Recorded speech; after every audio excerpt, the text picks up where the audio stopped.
Hey guys, how's it going? So today I'm gonna talk about how I start new Figma project, whether it's for work or for some personal projects. I just wanna talk about how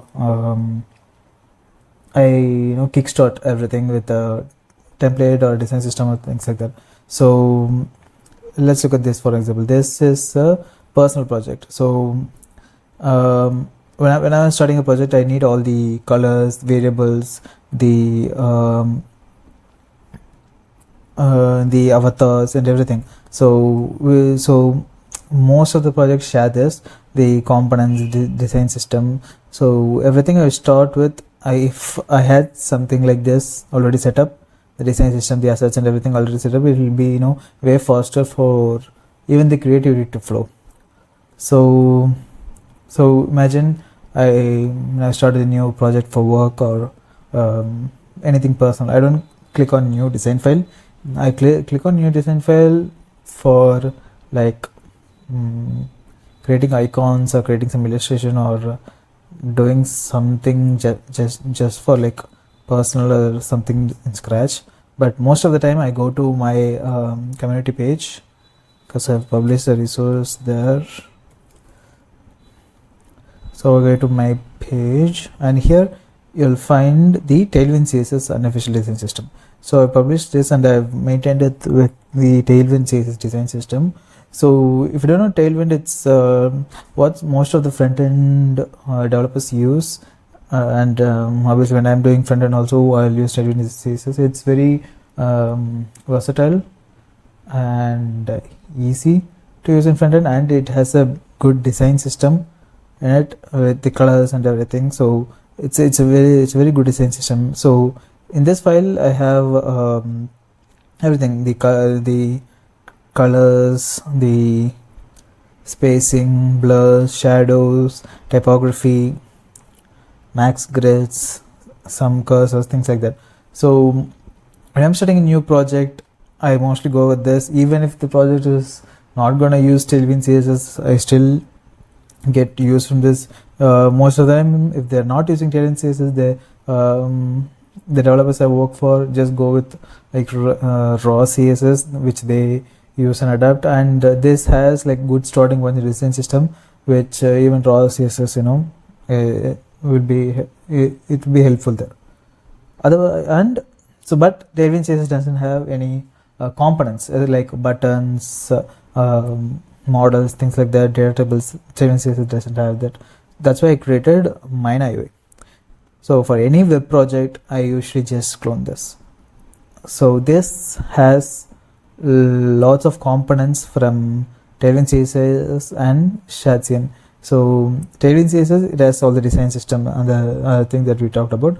But in Shadcn is like a component library, but again it's very versatile to developers. Developers can Shadcn doesn't have any radix. So okay. So Shadcn is like a component library with some styling by Tailwind CSS. So but the components from Shadcn came from radix, which is another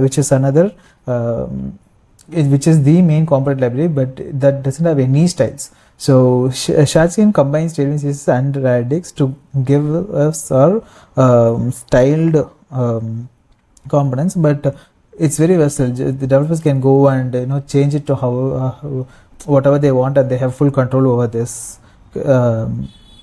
all the radix component that we use.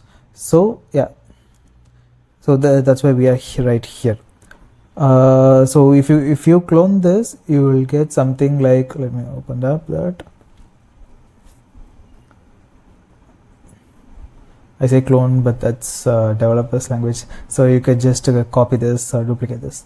Okay, if you copy it, you'll have something like this. So this has all the components that you'll use in a typical web app, and I use this some of it in mobile apps, but most of the mobile apps are designed for native, so that is a separate video because Apple has most of the things there.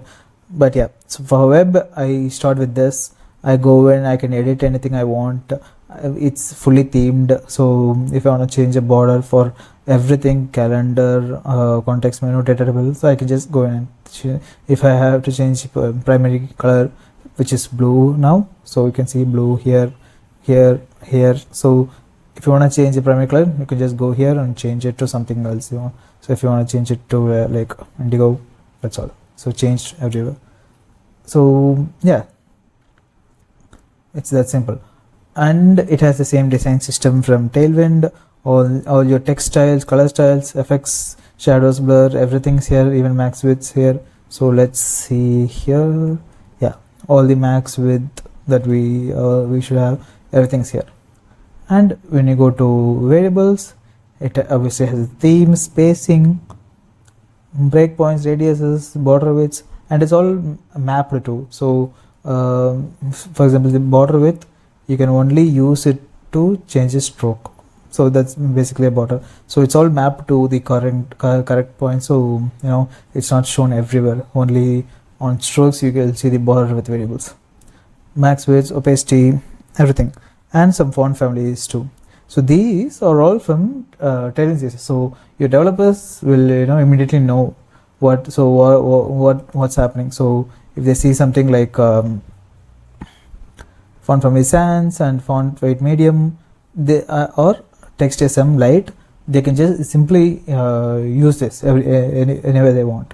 They have these classes in their CSS, so it's much simpler, I think. And it has also the icons I created, some other assets, everything's here. And I'm also working on adding some marketing blogs and application blogs, but that's coming soon. Yeah, so when I'm starting a new project, I come here, I clone this one, I create a new page called UI, and I work on my UI. So from here it's much simpler. So you can just add your colors, select the grays that you want, select the main color that you want, everything comes from Tailwind CSS design system and our components over here. Yeah, and if you want to check out more resources of mine, you can check it out in figma.com/@pravinjugi, and here you have even more minor icons plugin, and monthly I post some free landing page resources or other SaaS resources, so you can check out my community profile in the description. Okay, that's all for now. Bye bye.